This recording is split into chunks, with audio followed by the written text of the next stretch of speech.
Hello guys, Alex here again with part 7 of my September/October movie haul. We're getting near the end of it. The previous 2 episodes we talked about American releases. The first episodes were more about Italian releases. And now we're gonna go back to Italian releases one final time. If you guys haven't watched the previous videos, I encourage you to watch the first ones from, basically number 1 up until now, because you might be missing some anecdotes and that kind of stuff, so highly recommend it. The last few stacks here are about Cinepanettones, so Cinepanettone, let's just call them like that. So what are these movies? These movies are movies made in Italy from the 80s up until the early 2000s, mid 2000s, and they were movies mainly released during the Christmas season. So if you guys know the Italian dessert, panettone, they combine Cinepanettone, it basically means Christmas movies. But they're not very Christmassy from North American standards. That's why I divided in 2 stacks. The first stack, which is the one that we'll be going through today, is the less Christmassy one. And then for the last episode, there's the more Christmassy one. But for this stack, we're gonna be going through a bunch of movies that are all different from each other and they don't have any connection whatsoever, except maybe for the cast. Cinepanettone movies were huge back in the day, and they had at least like 2 or 3 recurring actors throughout the years. The most recurring actors, I would say, were probably these 2 here on top, Massimo Boldi and Christian De Sica. Ooh, little spoiler alert for the next video, but there you have it. And it's basically the dynamic about these 2 actors. They always play different characters, but always with very similar characteristics. So they're just changing the names, but it's really like them almost playing themselves. Those are a cultural phenomenon. A lot of people hate them these days. They say that they're like stupid, they're very demential, they're not smart. They characterize a picture of the Italian people that is not very accurate and it's very demeaning. These movies these days, they have a very different connotation than when they were made back then. And I go online these days and I always see a lot of contrast of people defending them like me and people hating them because they think they're stupid and they're not very complicated and sophisticated. But in my honest opinion, I think those are perfect movies to watch with your friends during the holiday season and whatnot, and have some good food, some drinks, and have a few laughs. So without further ado, let's get started.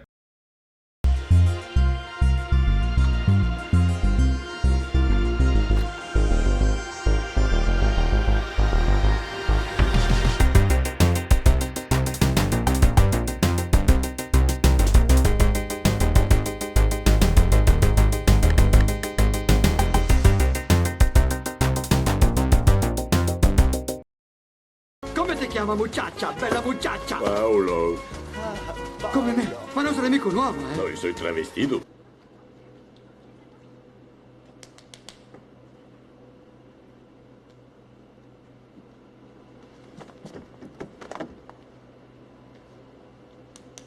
Non c'è più, guarda lì!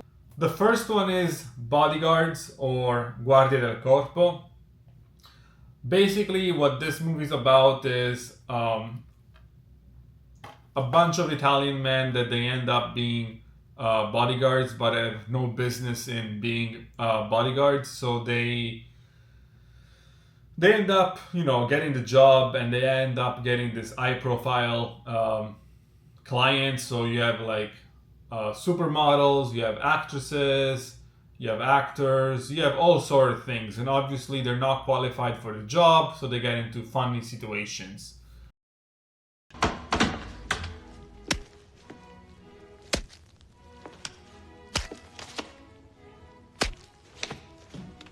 Dammi questo Würstel! Cosa il würstel? Hai già mangiato, Victor? Dammi il würstel! Dammi il würstel! E basta con sto würstel, mi stai strappando il pisello mio! The other one is Paparazzi, which, you know, pretty self-explanatory. Kind of similar to the Bodyguards one, but not so much. I think at least in this one they were a little bit more qualified in the job. But yeah, it follows the characters basically going after celebrities of the time, mainly like supermodels and soccer players, and trying to get pictures of them and that kind of stuff.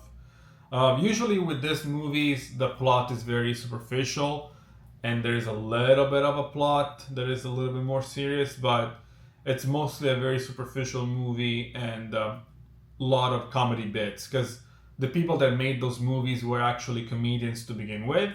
So in some ways, but not necessarily, it's their way of, like, you know, bringing their comedy into the big screen.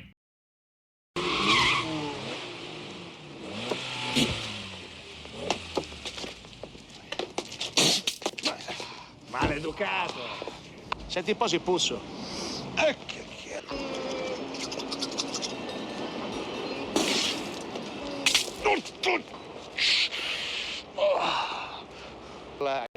I tifosi del Milan mi sono simpaticissimi. Sì, appunto, ma allora... gente come questo Silvio meriterebbe che il Milan le partite le perdesse tutte. Guarda, mosche, sai dove devi andare? Tu devi andare dove si posano le mosche. Mi consenta, Hai capito? Barbone! Parliamo dell'altra grande...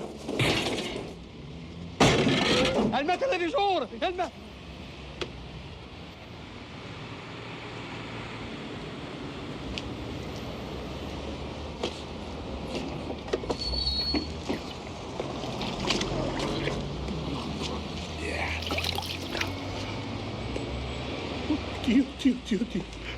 Ma che è successo? The next one up is Tifosi. Tifosi is a very Italian movie by all means. All of the characters, they all follow different sports teams.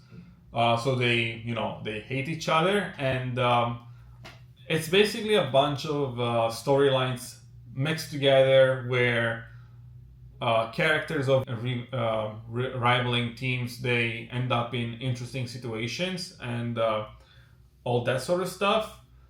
Again, very superficial plot, just pure laughs. That's it. Don't go watching any of those movies expecting a deeper meaning like Life is Beautiful or anything like that, because that's not it. Even by, you know, North American standards, I always feel like even comedies have a little bit of a teaching towards the end.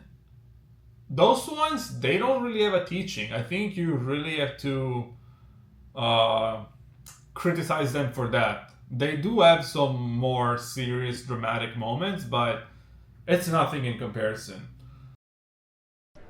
Qui si respira l'aria vera di Roma. La sera poi t'accarezza il ponentino. A te tarpiscio.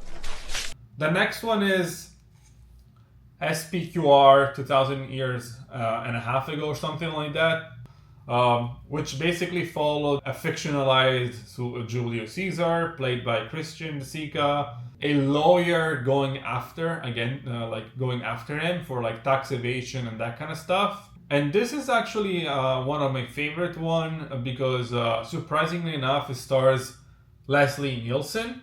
Not a lot of movies in this stack, but a good chunk of movies in this stack and the stack in the next episode. They'll feature American actors playing roles in Italian movies, which was a very popular thing for Italian filmmakers to do in the 90s.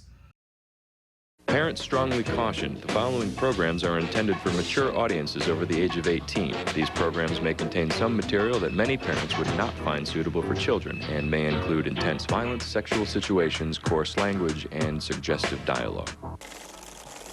Ma che sono soldatini? Ah no, so cazzi. And then here we have Anni 90 Part 1 and Part 2.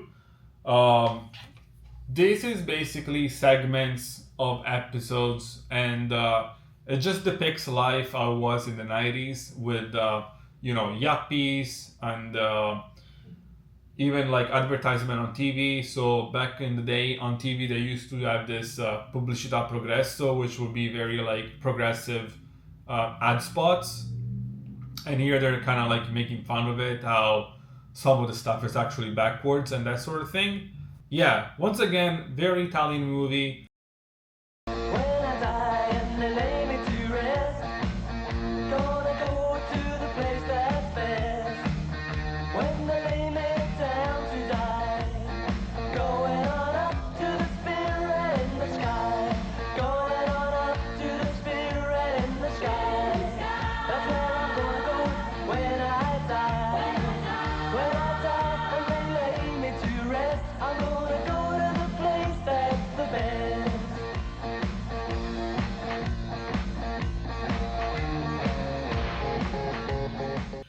The next movies in the stock are Yuppies 1 and 2. They follow like basically these young adults. Some of them are like doctors, some of them are like lawyers, some of them work in advertisement and marketing.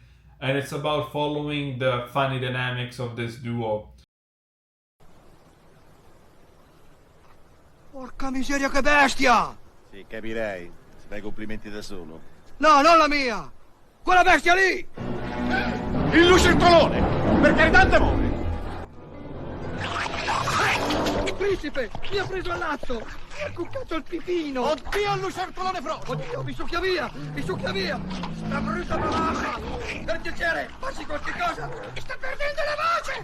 Mi sta perdendo la voce! Divento come Lucio Battisti con una vocina piccola, piccola! Molla la preda! Molla la preda! Mi succhia via! Cosa fa? Gli sfonda la lingua! No! Mi sfonda la taglia!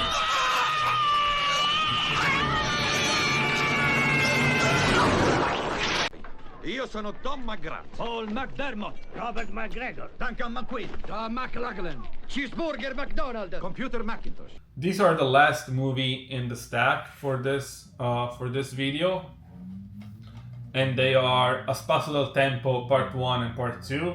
So again, one of the few movies that actually got a sequel. This is probably one that feels the most Americanized out of the stack, and it's basically following those two Italian guys that they meet in a studio in California. I think it's the Universal Studio, and somehow they get into an amusement park, and the machine breaks down, and it turns out it's actually a time machine. So they travel back and forth in time. They go in the past, they go into the future, and that sort of stuff. And this one also features an American actor. I forget who this one features. Dean Johns. Yeah, this one stars Dean Johns. And I also think he comes back for the sequel. Does he? No, maybe he doesn't come back for the sequel. These are some of the movies that I grew up with the most. They used to play them during Christmas time on TV all the time. But the ones that I prefer the most are actually the ones that I'll be talking next. So stay tuned for my follow-up video, which will be part 8, will be the Christmas edition out of the pickups, and I'll see you then. So don't forget to like, comment down below, and share with your friends, and I'll see you next time. Bye bye for now.